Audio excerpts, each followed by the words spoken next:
أهلا وسهلا بيكم في الموسم الثاني من محسوبة صح. هنكمل كلامنا عن الصحة المالية، هنكلم كلامنا إزاي نتعامل مع فلوسنا. والنهاردة حلقة مهمة، معانا ضيف مهم هيكلمنا في الظروف اللي احنا فيها دي، إزاي نخرج بره الضغوط، إزاي نقدر نتعامل مع الوضع لما تبقى الدنيا شوية صعبة أو احنا متخيلينها صعبة أو ساعات بنصعبها احنا على نفسنا. خليني استغل الضيف دوت واستفيد بالوقت بتاع الحلقة ديت، ومعانا الأستاذة كريمان، وأنا هسيب الأستاذة كريمان هي اللي تعرف نفسها. ميرسي يا خالد، مبسوطة جدا ان انا معاك احنا النهارده. أكتر. انا اسمي كريمان ماهر، انا لايف كوتش ومؤسسة شركة دريمرز في ايجيبت، وشغلي اني اساعد الناس ان هم يعيشوا مبسوطين ومرتاحين، ومتحمسة جدا لحلقتنا النهارده. شغلتك تساعد الناس يعيشوا مبسوطين ومرتاحين، واحنا اليومين دول مش مرتاحين قوي. يعني الشغل الشاغل بتاع الناس، فلوس، هعمل ايه بكره، حاجات كتيره. والموضوع ساعات لما بقعد اكلم بعض الناس بقى ساعات نفسي اكتر منه، يعني بقى في خوف على بكره اكتر من الوضع شويه. فكلمينا شويه ازاي الكوتش يقدر يساعدنا او يقدر يفيدنا في اوضاع زي ديت. احنا هنتكلم بشكل كبير، بس تدينا كده ازاي نقدر نستفيد بالعلم دوت، ازاي نقدر نستفيد ان في حد يقدر يخلينا اقل ستريس واقل ضغط. ممكن اسألك سؤال يا خالد؟ اتفضل. هو انت ليه عايز فلوس؟ انا عايز فلوس عشان ادفع المصاريف اللي عليا، وايا كان بقى تعليم، اكل، شرب، جار، الحاجات دي. وبعدين بيحصل ايه لما بتعمل كده؟ بروح اجيب فلوس تاني عشان ادفع المصاريف اللي عليا، اكل وشرب وفواتير وديون واقساط وبس. وبتحس بايه لما بتدفع الحاجات دي؟ بفرح قوي لما بدفع، بس وانا بدفع شايل هم اللي بعده. هعمل ايه بقى في اللي جاي، اللي بعده. لكن الاحساس بتاع الراحه ده هو الهدف الحقيقي من ورا احتياجنا للفلوس. عايز احس اني مرتاح، مش شايل هم حاجه. ايوه. فالكوتشنج شغله انه يعرف ما وراء التوتر اللي جاي لك بسبب انك شايل هم حاجه مستقبليه انت مش عارف حقيقتها ايه. اوكي. الكوتشنج برضو ممكن يساعدك تفهم هي الالتزامات اللي عليا دي هي فعلا اللي انا محتاجه، ولا ده ضغط خارجي من ان انا في مجتمع معين طالب مني ان انا اظهر بشكل معين او اعمل حاجات معينه. فإلى حد ما ده يبقى دور الكوتشنج في اني اريح السترس او التوتر، اني ابقى بمشي في الرحله دي بعملها بمزاجي، بتوتر اقل، بتقبل للواقع اكتر، واني احط اكشن ستيبس. لان انا لو عارف هجيب الفلوس دي ازاي وهعملها ازاي، وعارف انا بعمل اللي انا بعمله ده ليه، هبقى بعمله اهدى. لان الهدف الحقيقي لما يجي حد يقولك انا نفسي ابقى غني ومعايا فلوس كتير قوي، هو ايه الهدف الحقيقي من ورا احتياجه للغنى؟ اوكي. انه يعيش مرتاح. مظبوط. صح. بس هنا انت كلامك مهم، لان انت بتقولي لان في نوعين، في هتبقى في نصايح ان ممكن يكون الاعباء الماليه دي كلها مش محتاجها، فممكن يبقى جزء منها قرارات يعيد النظر في القرارات الشخص. بس في نوع تاني هو متوتر للتوتر، يعني هو مثلا قاعد حاسس متضايق ان الدنيا بتغلى وهتغلى مثلا، هو قادر يأفورد بس عنده برضه حالة نفسية، متضايق، خايف من بكرة. ده برضه ليه طريقة للعلاج. والتاني يعني اللي هو مدخل نفسه في زي ما بيقولوا كده حاجات أكبر منه أو حاجات مش حقيقية عشان يبهر الناس أو يبقى مقبول في المجتمع اللي فيه، ده ممكن نعالج أو ممكن نديله أدفايسز يقلل. وفي حد تاني هو ما عندوش الجزئية إن هو مش قادر، بس هو متضايق، هو متضايق من عارفة اللي هو مشدود. بس الدولار بكام النهارده والايه ففي دايما توتر رغم ان هو يقدر يشتري الحاجات. ده ليه طريقه وده ليه طريقه. طبعا لان هو اللي معاه اوريدي بيقدر يشتري ومتوتر من مستقبل هو مش متأزم منه دلوقتي. سبب التوتر بيبقى شيء تاني، يعني سبب التوتر بيبقى حاجه مختلفه عن ان انا معيش دلوقتي، لان ممكن تبقى عاده.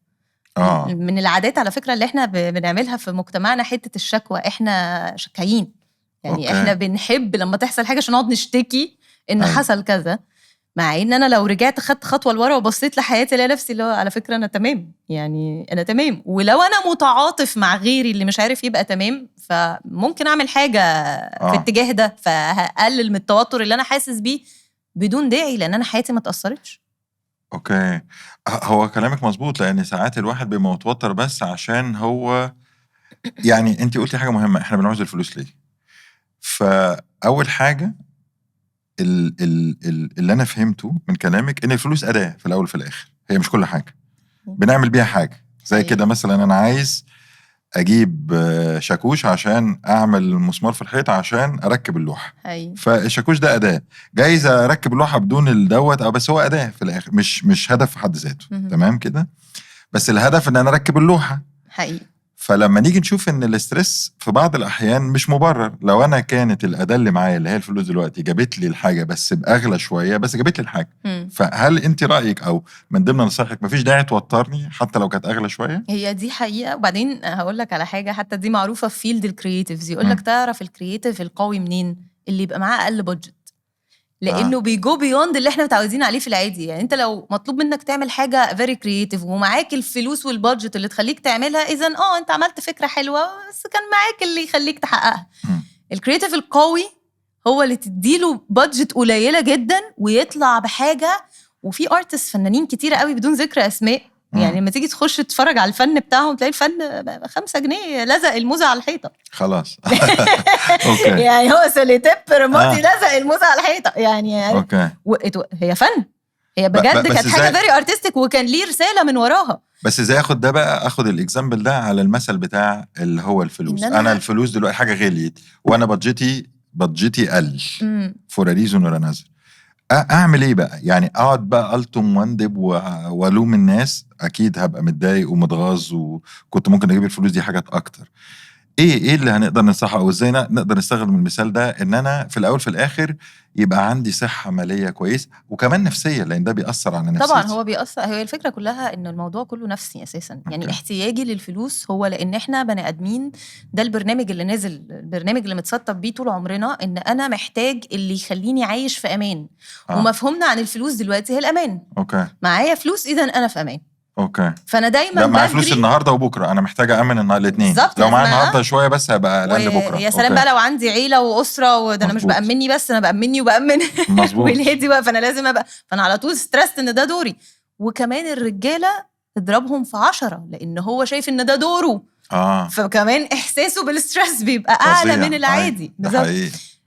لما ابقى فاهم ان ده برنامج نازل متسطب لوحده، هبقى فاهم انه اوكي انا كده اغيره ازاي. يعني انا نازل ببرنامج انا نازل متوتر اصلا ان انا بجري ورا اني اعيش في امان. انا اول مره اعرف ان انا نازل بالبرنامج. لا ده احنا هو كده، هو كده. لانه زمان ما كانش فيه فلوس. بس كنت البرنامج ده نروح نصطاد عشان ناكل ونرجع وكده. والامان بتاعي دلوقتي بنروح ناخد الفلوس نصطاد في السوبر ماركت. ايوه. شفت فرق الكرياتيف. حتى كنت تعمل فورمه زمان، دلوقتي اشتغل تعملها في السوبر ماركت. بس زمان لما كنت بتسمع صوت كنت بتتوتر منه لانك فاكر ان الاسد هيجي ياكلك. ايوه اوكي صح. فدلوقتي لو انا معيش الجنيه انا متوتر لانه من غيره انا مش عارف اكل. عندي مشكله. هي نفس الفكره مع اختلاف الاداه. مظبوط. دلوقتي الموضوع مختلف. لو انا عايزه اعلق اللوحه ومش معيش اللي يخليني اجيب الشخص اللي يعلق اللوحه، هتعب شويه ان انا هحتاج اتعلم ايه الادوات وهحتاج مش عارف ايه وهستثمر برضو، بس هستثمر حاجه قليله وبعدين حاجه هتفضل قاعده معايا مده اطول. فهجيب الشاكوش والمسامير. انا كنت بجيب الراجل ب 200 جنيه مثلا، انا هنزل اجيب الشاكوش والمسامير ب 200 جنيه. اوكي. بس قاعدين معايا بقى بعلق بيهم كام لوحه.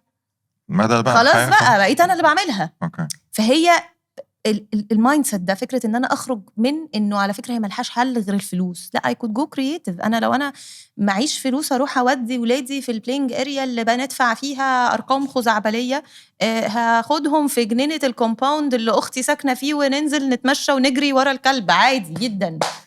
عملنا نفس الاكتيفيتي، اذا ما كانتش دي كمان فيها هيومن كونكشن للولاد تبقى احسن. هي دي ده اللي انا اقصد بيه بالكرياتيفيتي. يبقى انت بتتكلمي على الابداع في ازاي اتعامل مع الوضع الراهن. انا هقول لك كلام كل الناس حاسه بيه. لو نفس الفلوس بتيجي وانا قلقان بصراحه ان بكره ما اقدرش اوفي بالتزاماتي، لان الحاجه بتغلى وبتغلى بشكل كبير يوم بيوم، والفلوس اللي بتيجي هي سواء كانت مرتب او سواء كانت دخل. وده عمل ضغط اللي هو انا بفكر في بكره. طب ايه لو بكره حصل ازيد؟ انا ابتديت دلوقتي اقلل شويه هنا، اقلل، طب انا هروح لحد فين؟ فالموضوع عامل لي غضب والموضوع عامل لي قلق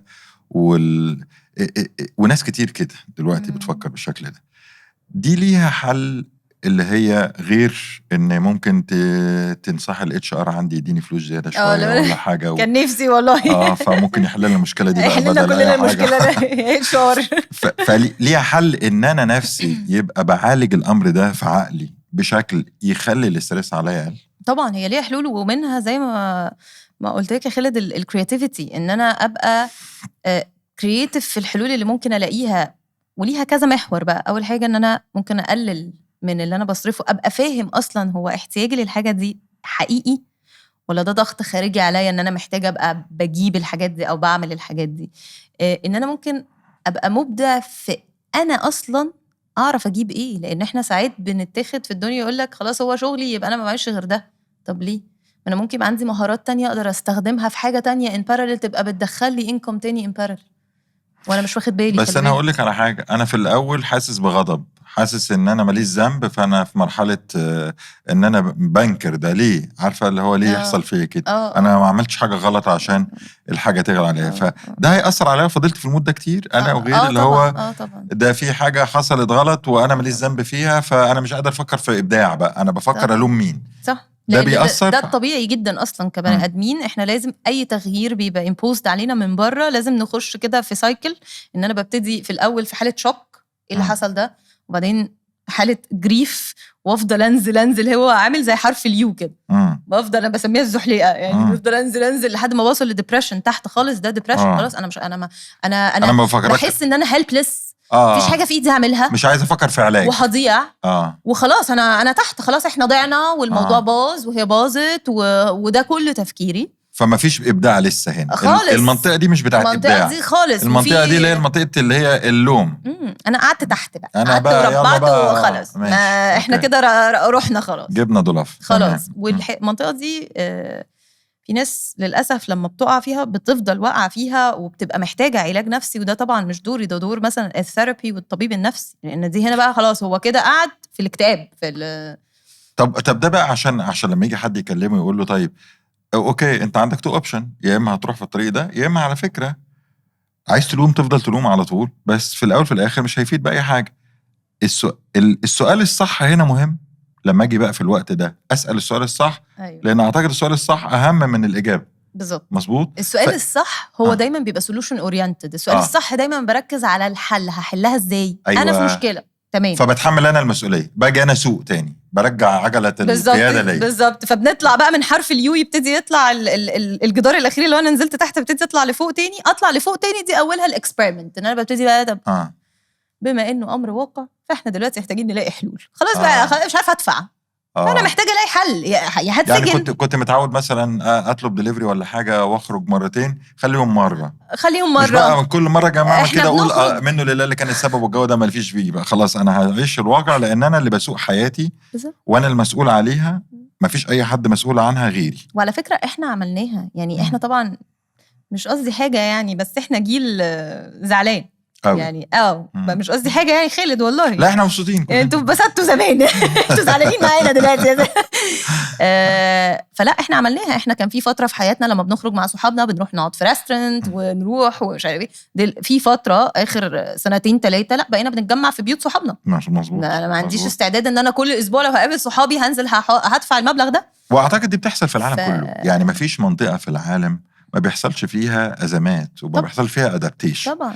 في اللي بينكر الواقع ده هو اللي بيعيش في الماضي. أنا ماليش دعوة، بيفضل قاعد تحت. أنا عايز الحصان يا أبويا، أنا عايز الحصان يا أبويا. يا ابني ما فيش، هو أنا عايز دلوقتي ده مشكلة. أنا اتعودت على ده، وأي حد سبب في إن ده مش بقاش موجود هو اللي يتلم، مش أنا. ماليش دعوة، هو ما حدش يعمل له حاجة خلاص يعني. ما المشكلة إنه بيفضل قاعد تحت. بيفضل قاعد. فاللي يقومه هو زي ما أنت بتقولي خالد السؤال الصح. السؤال اللي يخليني أفكر، لأنه مخنا ده نعمة كبيرة قوي قوي من ربنا. it's the most complicated حاجة فيك كبني آدم، احنا لحد دلوقتي مش قادرين نكتشفه يعني كليا. وممكن لما يسأل السؤال الصح يلاقي في اللي بيحصل فرصة. بالظبط. اوكي. لأن السؤال الصح، أنا قدرتي على التركيز في الحاجات اللي حواليا قد كده. في فلتر معين أنا اللي بقول لنفسي إيه اللي مهم. لما بسأل نفسي السؤال الصح بشوف الحاجات اللي أنا مش شايفها. وهي دي كرياتيفيتي، ان انت بتبتدي تجيلك حاجات انت ايه ده، انا ازاي ما خدتش بالي، ده انا كان ممكن اعمل كذا. ايه ده، عمر ما ده هيظهر غير لما اسال نفسي السؤال الصح اللي يخليني ابتدي يبقى عندي الفضول. هحلها ازاي؟ يعني مشكله حصلت، انا فاهمه، مقدره، قدر مشاعرك وقدر حزنك وقدر غضبك وهو حقك، بس بعدين هنعمل ايه بقى؟ ده شيء مهم. يعني انا هدي مثال كده عشان يبقى الدنيا اسهل. طب. فانا النهارده مثلا رحت السوبر ماركت، واحنا بنتكلم على حلقه في السوبر ماركت بنتكلم عليها بشكل كبير. لقيت الحاجه غليت 20-30%. فالسؤال هقول نوعيه اسئله ونشوف ايه هي الغلط والصح. ليه كده؟ ده سؤال. طب ازاي استغل ده فرصه ليا رغم ان الحاجه غاليه ويبقى حياتي الماليه افضل؟ في سؤال، طب اعمل ايه عشان اقدر اوفر اكتر؟ دي كلها مجموعه اسئله متهيألي اسوأهم ليه كده. طبعا احنا عندنا حتى في الكوتشنج سؤال ليه، ده سؤال مش حلو. يعني we don't ask why, we ask what, how, لكن we never ask why. ازاي وضعي يتحسن رغم الدنيا غاليه؟ بالظبط. ازاي اعيش مبسوط رغم الدنيا غاليه؟ بالظبط. ازاي اخلي ولادي مبسوطين رغم الدنيا؟ ممكن ده يديني اجابات صح. بالظبط. وانتروسبكت، يعني لما باجي اراجع انا نفسي، ما اسالش نفسي ليه انا عملت كده او ليه ده ليه ده حصل. لا. ايه اللي مضايقني في ده؟ بس انا قصدي سهل. يعني انا ايه اللي مضايقني في ان الجبنه الشيدر بقت بالرقم ده؟ ايوه مثلا. فانا قلت عشان بحبها، بحب الجبنه الشيدر قوي، او اللحمه، خلاص دي بقى.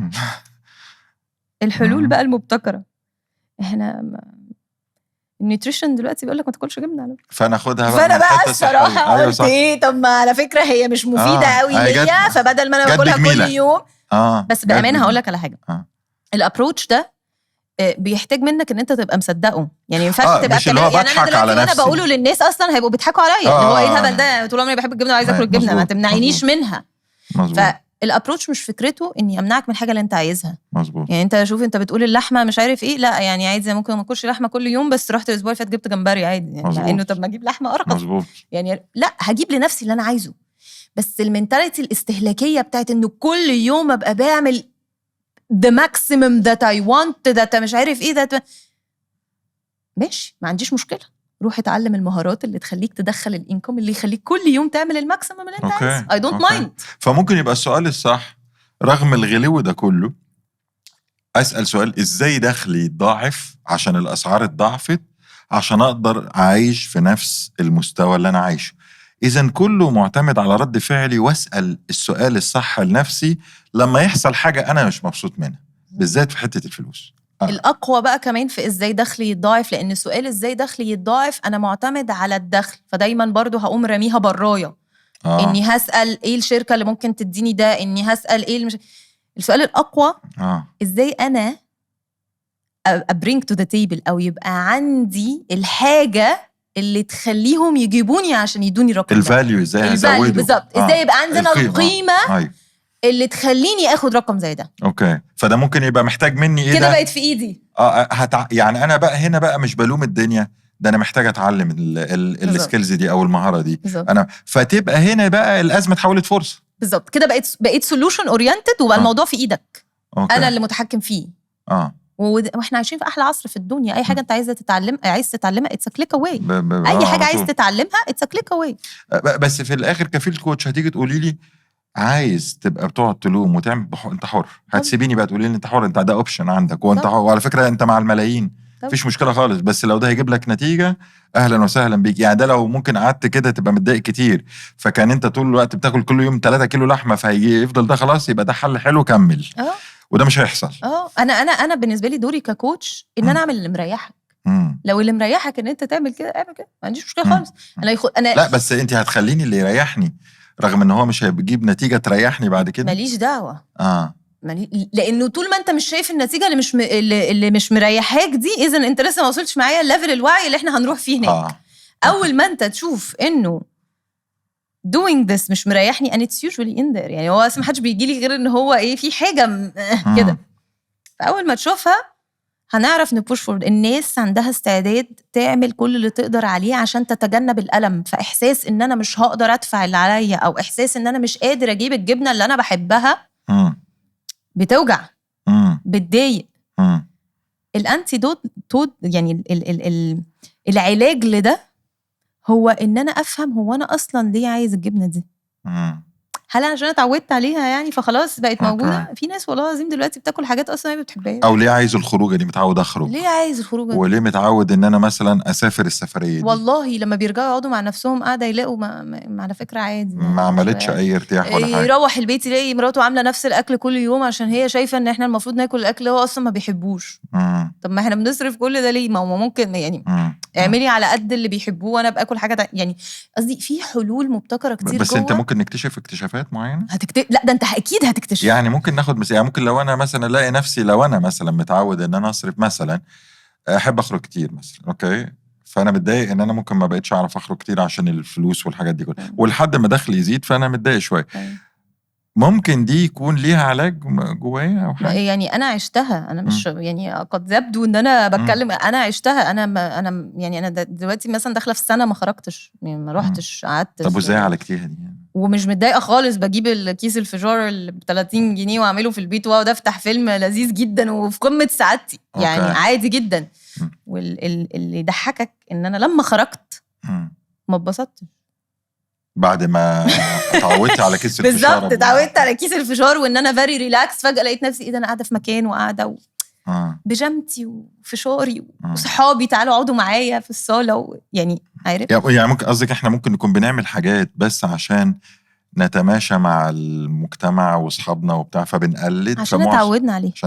انا اتعودت ان ده العادي. فلو شلتي الموضوع مش هيبقى فيه ألم قوي يعني خالص. يعني في اي حاجه مكلفه فكر مره تانية هتلاقي لو شلتها ما فيش ألم قوي خالص يعني ممكن في اكتر ألم ليها هو ان انا عايزه ابقى زي حد معين او عايز ما يتقالش عليا كذا. يعني خلي بالك احنا عندنا في الكالتشر بتاعنا حته الفلوس دي عيب ان انا اقول اني معيش، عيب ان انا ابان ان انا يعني بالعكس الموضوع اتجاه تاني خالص. انا لازم ابقى لابس كذا وعامل كذا عشان وانا مش ضد ده في البيزنس. يعني لو انت واحد عندك بيزنس وشغلك وبتاع وبتلبس وعربيه ومش ما ده استثمار في حد ذاته، لانه unfortunately احنا ما بنعرفش قيمه بعض غير بالاشياء دي لحد ما اعرفك شخصيا.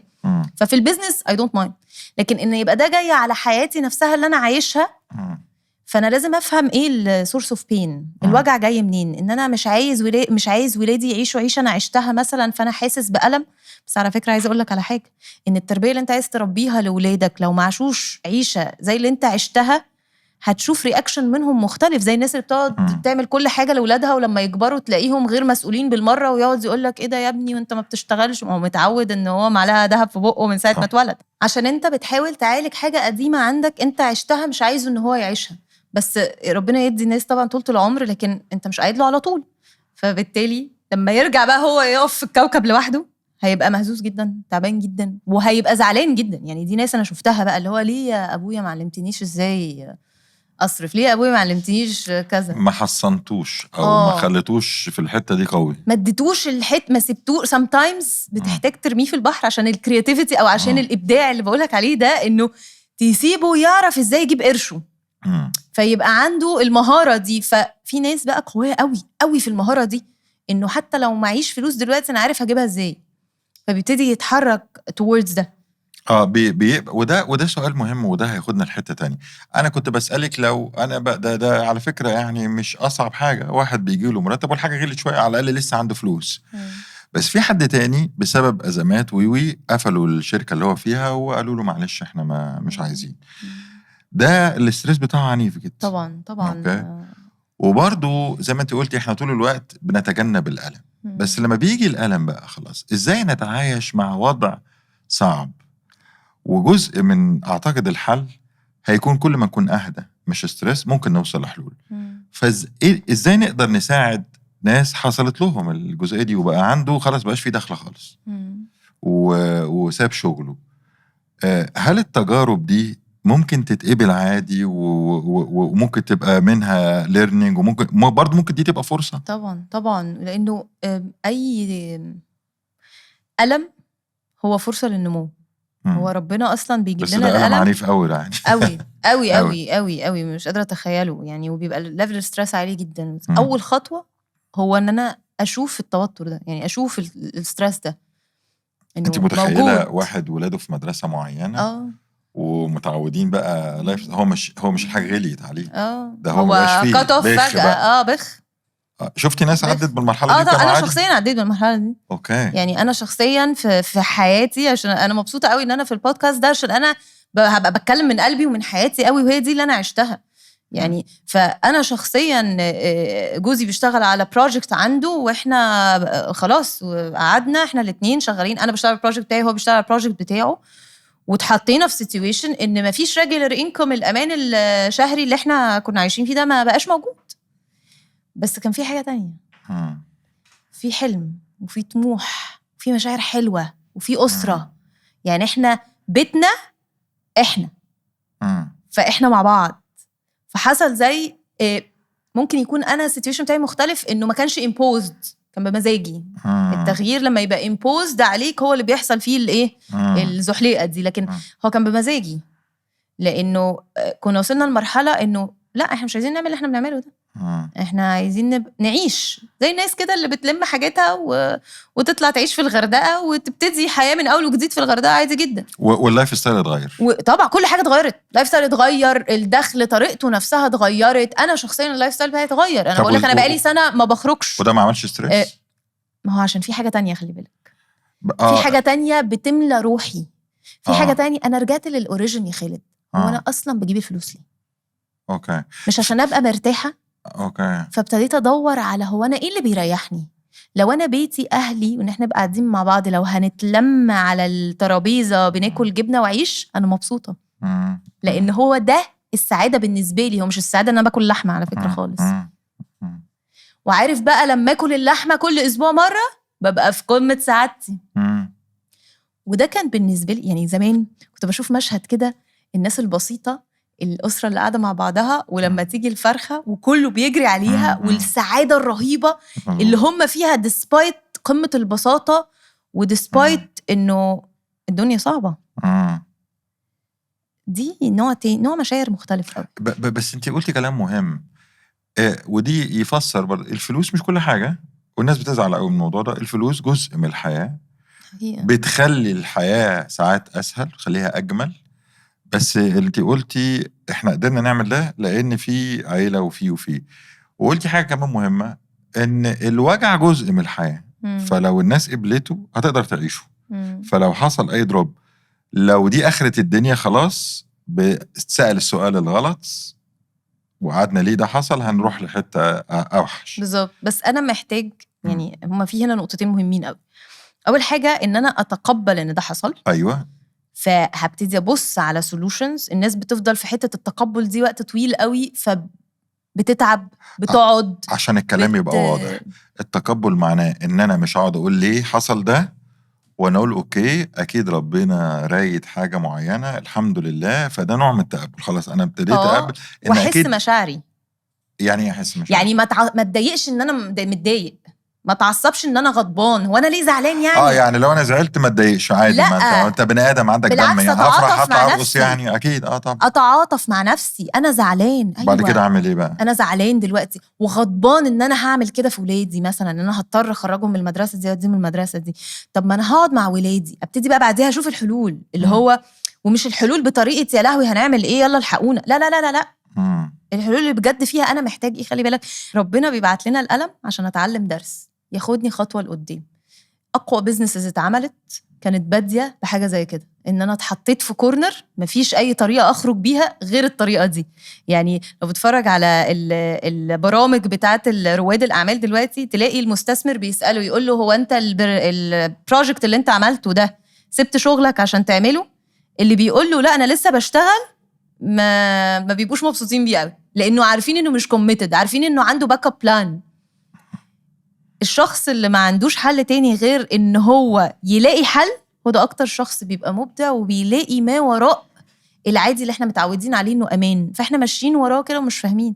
احنا كبني ادمين عندنا حاجه بنسميها cognitive biases، تشوهات معرفيه. مخي زي البرنامج اللي مخي نازل بيه ده. واحده من البرامج دي هي سياسه القطيع، ان انا الناس كلها بتعمل كده اذا هو ده الامان. فاحنا لما خرجنا مثلا قالوا لنا انه لازم نشتغل في الشركات عشان هو ده الامان. ماشي، وعملنا كده واتبسطنا. بس لو حصل الموقف بره الطبيعي هعمل ايه؟ بنسمع بقى ستوريز كتيرة قوي للست اللي جوزها ساب الشغل، فهي عملت بروجرام او عملت منتجات في البيت وابتدت تبيعها، وبزنس كامل قام، وابتدت الأسرة كلها تتلم حوالين البزنس ده. ففي حياة، في حاجة تانية ملت روحي. يعني القبول هنا اللي انت قصدك جزء من علامات التقبل، ان اول حاجة مخي ما يترجمش دي ان بالضرورة دي تبقى مصيبة، بل ممكن دي تبقى حاجة جيدة مجيالي عشان اسأل سؤال صح فيوديني المصيري الاجمل.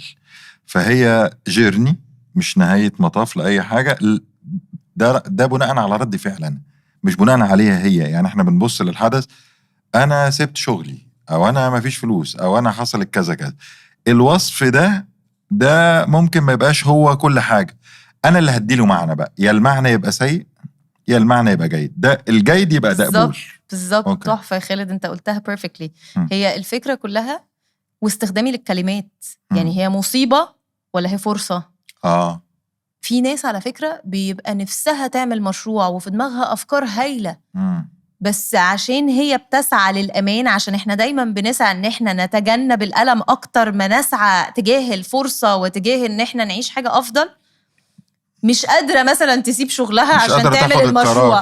فتلاقيه لما أول ما يترفض يبقى مبسوط جدا، الحمد لله جت من عندهم، أنا ورايا مستقبل ورا. عشان كده دايما بنشجع الناس إنه احلم، انت بجد عايز ايه. ده ما يمنعش ده.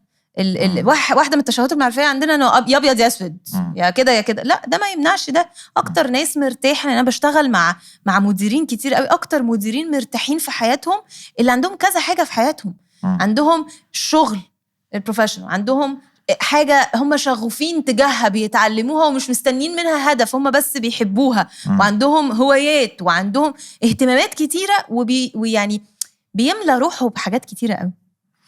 فصعب ان انا برضو، معلش انا عايزه اقول زي خالد مهم قوي، صعب ان انا اطلع اقول للناس على فكره انت ممكن تقلل من احتياجاتك، يعني مش لازم تاكل لحمه كل يوم يلومك بقى. طبعا انا لو في مكانه انا لو في مكانه هعمل كده، هقول ايه دي طالعه بتقول ايه دي، ما ايه اللي بتقوله. لكن انت ممكن ما تاكلش لحمه كل يوم لو في حاجه تانية بتملى روحك انت شغال عليها، حاجه تانية. فهو لازم يبقى في حاجه تانية. انا بس عشان الناس ما تفتكرش اللحمه بس، انا مش قصدنا على اللحمه يعني اي حاجه يعني بتجيب فلوس يعني او اي حاجه مكلفه بالنسبه لك وليها قيمه بالنسبه لك او بتقدرها كويس. بالظبط، مظبوط. الفضول ان انا اعرف وانا ليه بقدر الحاجه دي، وانا ايه الاحتياج الحقيقي اللي انا فعلا محتاجه وما اقدرش اعيش من غيره من ورا الحاجه دي. فضولي ده بيفرق معايا في قيمه الشيء في عيني. يعني في ناس تلاقيها، نيجي احنا مثلا البنات تلاقي بنت، يعني انا فاكره بنت كانت معايا في الجامعه كانت بجد بت مبهره جدا بالنسبه لي، ان انا اجي اقول لها حاجه بقى براند وحاجه جامده قوي، اقول لها بصي انا مش عارف ايه، انا بشتغل عشان اجيب كذا، تلاقيها بصت لي كده ايوه يعني في ايه مالك جامده ليه كده. اي حد بقول له كده كانت بالنسبه لي مبهره جدا ان هي عارفه هي مين، هي عارفه احتياجاتها ايه، هي عارفة هي عايزة ايه وايه اللي يرضيها، مبسوطة بدلوقتي وعايشة دلوقتي. فكل الحاجات دي بالنسبة لها مش مبهرة، يعني ما أبهرتنيش، يعني عادي. بس انتي قلتي حاجة برضو مهمة، يعني جزء من الحاجات اللي يقال ان هي برضو بتعمل ضغط عصبي كبير وتزود الجزء العصبي اللي نتيجة الفلوس، تعرضي كتير قوي لأخبار ليها أخبار سيئة ليها علاقة بالفلوس. هل ده حقيقي؟ وهل ده جزء من اللي بيزود المشكلة لو احنا بنتكلم على الاسترس اللي موجود دلوقتي؟ حقيقي جدا. فجزء ممكن يكون من النصايح ان هو انت قلتي نعيش في دلوقتي، فانا ممكن اختار اعيش دلوقتي من غير على فكرة ما افتح اقعد ادور على هو سعر الدولار كام وسعر مش عارف ايه كام والدنيا فيه مصيبة كذا والحرب هتأدي لكذا وارتفاع مش عارف ايه كذا. هل ده بيزود الجزء ده وانا اللي بختار كده اروح لده بمزاجي؟ يعني بتبقى عادة، بتبقى متعود، فبتلاقي نفسك انا ما بقراش اخبار.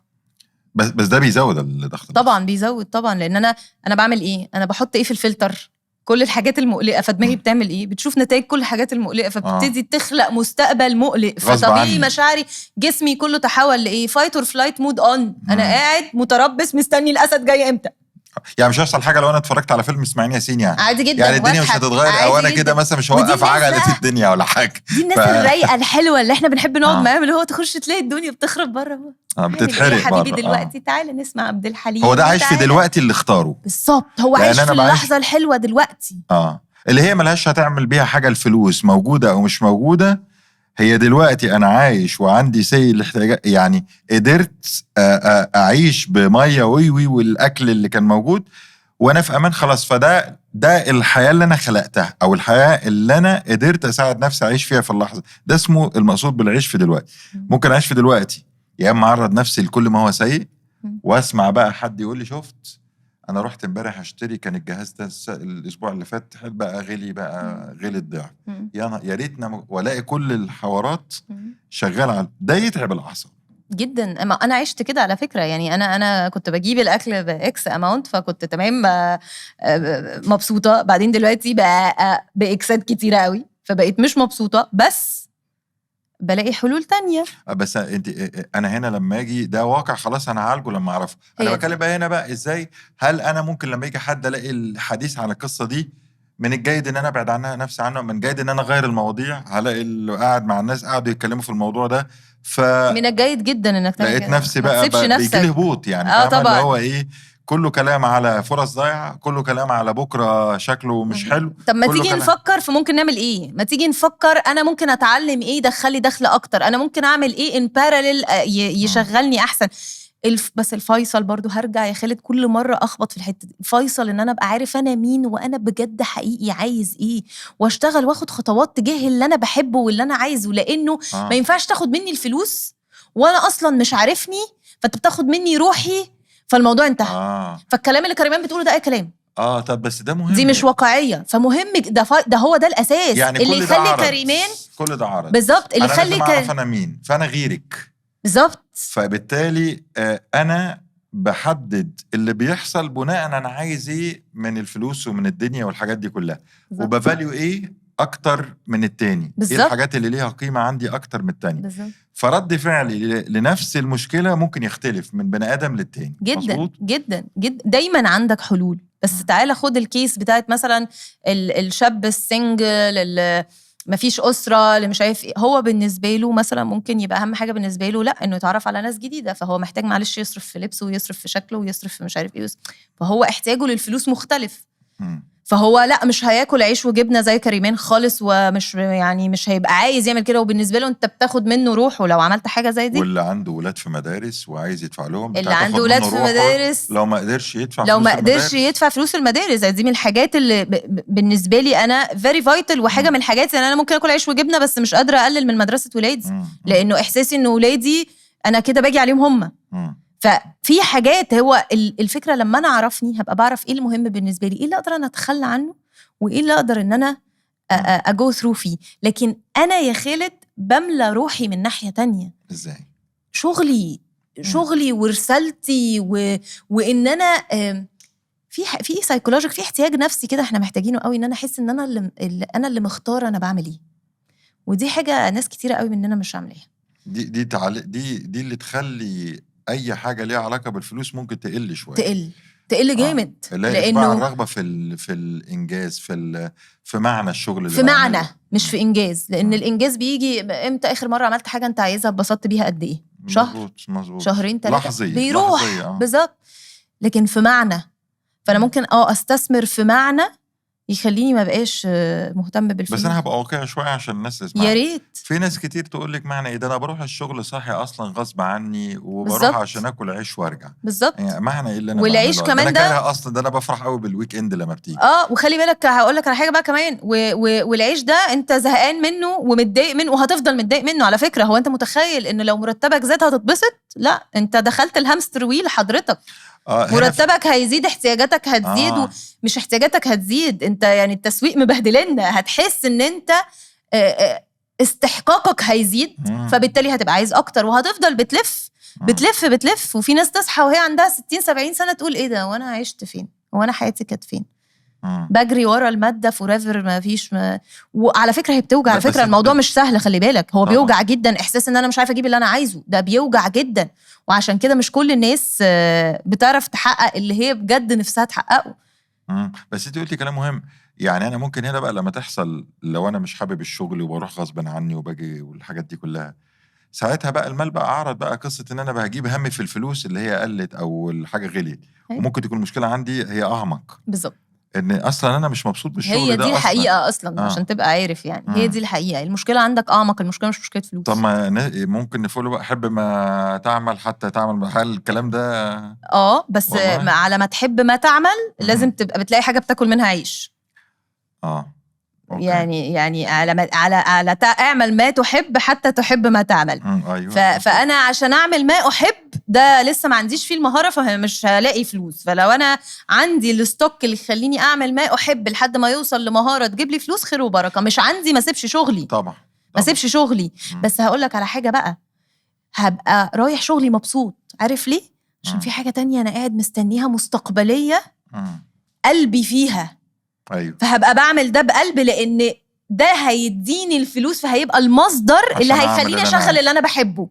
وده فهنا انا عايش، هنا انا عندي فلو حاصل. فاللي عندهم معنى للشغل بيقل الضغط عندهم في الجزء المادي شويه. ما بيبقاش هو العامل الحاسم في مزاجهم او في ضغطهم.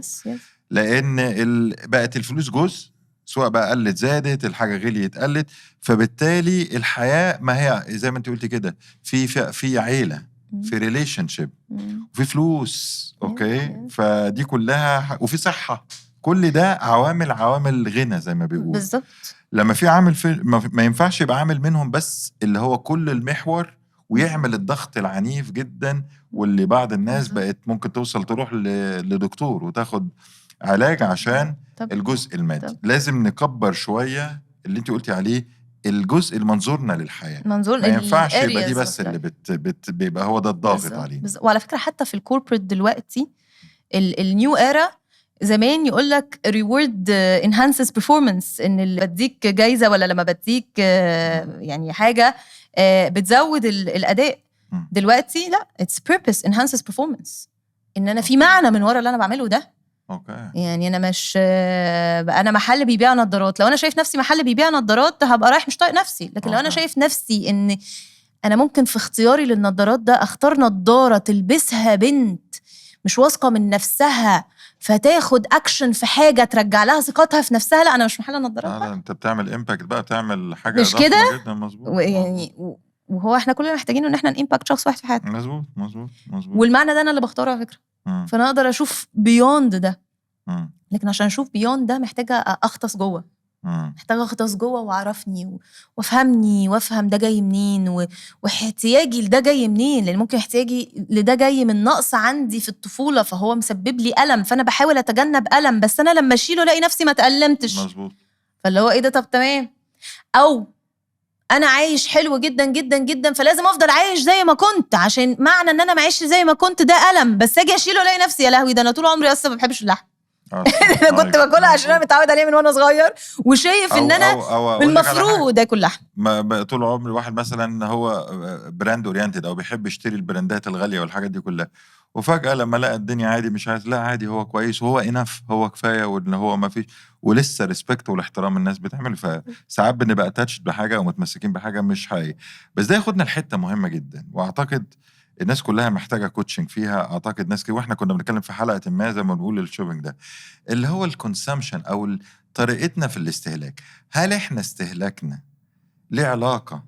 ممكن يبقى فيه كوتشنج. يعني تلاقي الناس مثلا بتروح هي مصره تشتري كل حاجه، يعني او مش كل، يعني بتحس ان هي الفلوس بالنسبه لها، وده دورنا حتى في محسوبه صح دايما نتكلم عليه، ازاي تتعامل مع فلوسك. فنظره الفلوس الاستهلاكيه، الفلوس بتجيب ايه، دي بتهالي اكبر جزء محتاجين فيه كوتشنج. ان الفلوس مش بس تيجي عشان تروح تشتري بيها مش بس انترتينمنت. فكره عارف انا بضحك ليه؟ مش قادره، لازم مضطره اقطع كده عشان انت عارف انت دخلت في الدايلاما بتاعت، ودي اللي احنا فيها.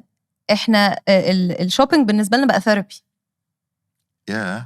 يعني انا ممكن يعني احنا البنات بننزل نشتري عشان نحسن من صحتنا النفسيه. ده علاج.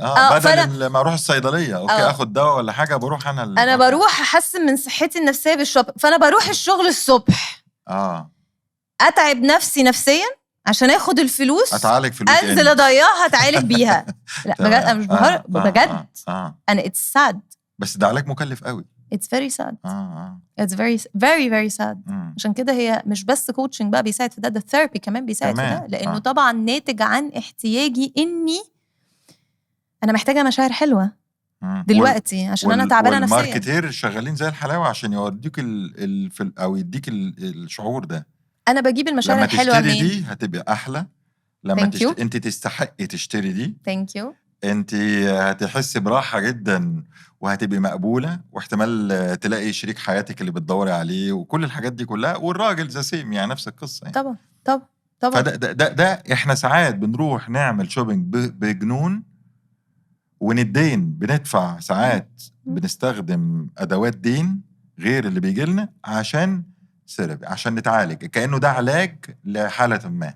وكل البنات اللي سامعيننا فاهمين كويس انا بقول ايه دلوقتي. وفي رجاله كده برضو عادي جدا. بس انت عارف بقى الفيصل، اجيب لك بقى من الاخر خالص. احنا عايزين نتحب. عايزين نحس ان احنا مقبولين ونتحب. ده الفيصل في القصه دي كلها. فلما بنزل اشتري لبس عشان الناس تقول عليا شكلي حلو، فانا خدت الحب اللي انا خدته اللي انا مش باخده في الشغل الصبح، فهي دايلاما. بس التارجت ان احنا عايزين نتحب. لو انا عندي الميك اب ده هيخليها تتحب. طبعا. مش الناس هتبص لها أيوة. صح كده. وللراجل بعيدا عن ان ده دي هتخليه يتحب برضه. طبعا. والجاكيت ده هيبقى ريسبكتد متقبل اكتر. الناس بتروح يعني بتقرب منه اكتر. اكسبتد. ده احتياج نفسي تاني عندنا. الريليتدنس. مظبوط. ان انا عندي احتياج ككائن ان انا ابقى في جروب، في مجتمع، في عشان اتحب. على فكره احنا الورست فير عندنا في حياتنا ان احنا ما نتحبش. هو الاب اللي بيدفع مدارس ولاده بيدفعها ليه؟ عشان حاسس انه اوبليجيشن عليه، لانه ده تمن حبهم ليه. لو نزلت يعني الناس تجيبها من اخرها ان انا اتحب. عشان كده I don't mind ان انا اكل العيش وجبنه طول ما جوزي بيحبني ولازم بيحبوني حواليا. يعني ممكن العلاج يبقى رخيص، مش محتاج على فكره هو العلاج رخيص، واحنا شفناها في الناس البسيطه. وما كناش بنبقى فاهمين. يا ده انت عندك شويه رضا. ازاي يا جدع راضي كده وانت قاعد في المكان ده وما تطمح كده؟ الطموح ملوش علاقه بالرضا. انا راضي عشان انا واخد الحب اللي انا محتاج. The sad story comes ان انا ابقى واخد الحب اللي انا عايزه بس مش شايفه، عشان انا مصدق ان انا لازم اجيب فلوس ولازم يبقى في وعي. فده نعمه موجوده في حياتي انا مش شايفها. ومن الحاجات اللي بتفرق في الستريس جدا، في تمارين الستريس، هو الجراتيتيود او الامتنان. بحمد ربنا على اللي عندي وبقدر. كل يوم قبل ما انام يبقى جنبي نوتة صغيره قد كده بكتب فيها 3 حاجات انا ممتنه عليهم النهارده. والتمرين على فكره مش سهل، لانك لو بني ادم متعود تشتكي هيبقى صعب جدا تدور على الحاجات الحلوه اللي حصلت. مفيش حاجه هتلاقي نفسك ده مفيش حاجه حصلت النهارده. انت صحيت النهارده الصبح لقيت خبر وحش، الشغل كان فيه مصيبه، مش كده؟ رجعت البيت كان الواد مش عارف ايه في المدرسه. فايه اليوم الجميل ده بالظبط. تعالى بقى اقول لك بقى، انت صحيت النهارده عينيك شغاله، بتشم، بتسمع، عارف تتكلم، قادر تقوم من على سريرك. ما الناس فاكره دي فور جرانتد، دي مضمونه. انا احمد ربنا ليه، فانا مطالب مني بالظبط. وبرضه مش احمد ربنا ليه، الحمد لله طبعا، ما حدش هيقول كده، بس اتليست هو بيحس كل واحد ان دي دي طبيعي.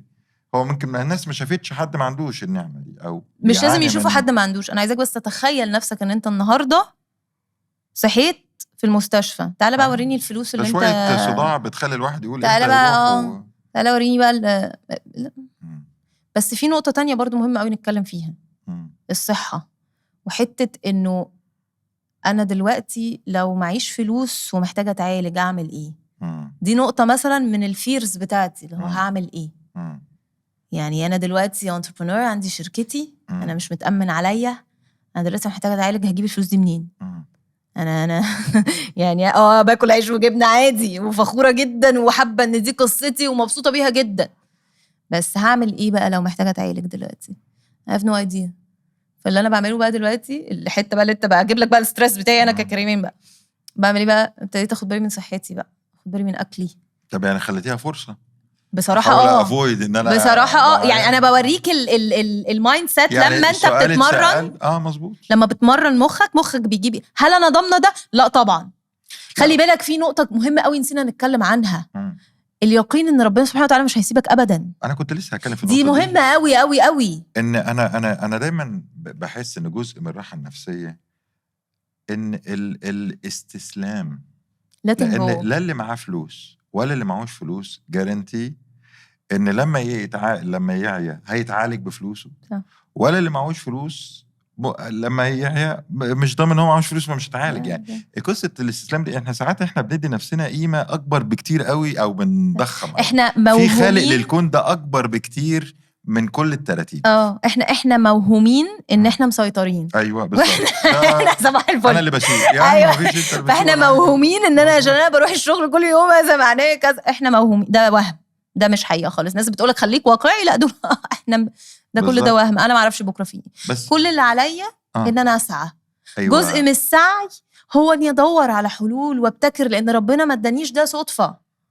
بس انت هنا، وده يمكن ده الجزء اللي هو اللي بنسميه كونكلوجن للكلام ده كله، ان في جزء علينا في حدود امكانياتنا، لا أيوة. يكلف الله نفسا الا وسعها. أيوة. وانا ماليش اكتر من كده. دي حقيقة. اللي هو زي المثل اللي قلتيه، دي طب حقيقة. انا ما معيش اصلا لو حصل حاجه فلوس، ده مش شغلتك. اه. ايه اللي في ايه امكانياتك إيه اللي تعمله؟ في إيدي؟ 1 2 3. انا بقى دي الجزء ده بعتقد ده اكبر جزء في الاسترس. غلو، ساب شغله، راح، حصلت. السؤال الصح ايه اللي اقدر انا اعمله هنا؟ بس بالظبط خلاص. كده، لانه بيوجه تركيزك لايه اللي في ايدك، ايه اللي تقدر تعمله. فانا مظبوط. مثلا الستريس بتاعي، خوفي من ان صحتي يجرى لها حاجه، لان انا اي كانت افورد دلوقتي انا اعالج نفسي، هو انه طب انا ممكن اكل نظيف بقى. مظبوط. يعني خلاص بقى بلاش بقى نركز بقى ناكل نيوتريشس بقى، ناكل خضار، ناكل مش عارف ايه، وفي نقلل أكبر من دي اللحوم، كمان في نقلل تراست في الخالق ان هو ياخد بايدي. لا ده اول حاجه. يعني اول أنا حاجه هعمل اللي عليا، هاكل. وده فرصه كويسه لكل الناس على فكره، مش مالهاش علاقه عنده تامين طبي، ده شيء جيد. ايوه. وفي الاخر انا عندي ثقه اصلا باللي ما هو اعلى. بالظبط. اول حاجه ان انا عندي ثقه. مظبوط. يعني اول حاجه انا عندي ثقه في ربنا سبحانه وتعالى ان هو مش هيسيبني. مظبوط. تاني حاجه اعمل اللي عليا، لان مظبوط. في ناس خلي بالك بتقع في الفخ ده، انا بقى تواكل خالص. انا مش هعمل حاجه هو بقى. ربنا بقى هيتصرف بقى من عنده. وانا قاعد في البيت. لا لازم يعني لازم انت تعمل الجزء بتاعك. مظبوط. لازم في حته بتاعتك. انا عايز اقول لك ان احنا عندنا حاجات كتير لسه هنكمل فيها. احنا محتاجين حلقه كمان. عايزين حلقات مش حلقه كمان. نورتينا وشكرا ليكي، وان شاء الله نتقابل مره تانية في الموسم الثاني مع محسوبه صح. ان شاء الله.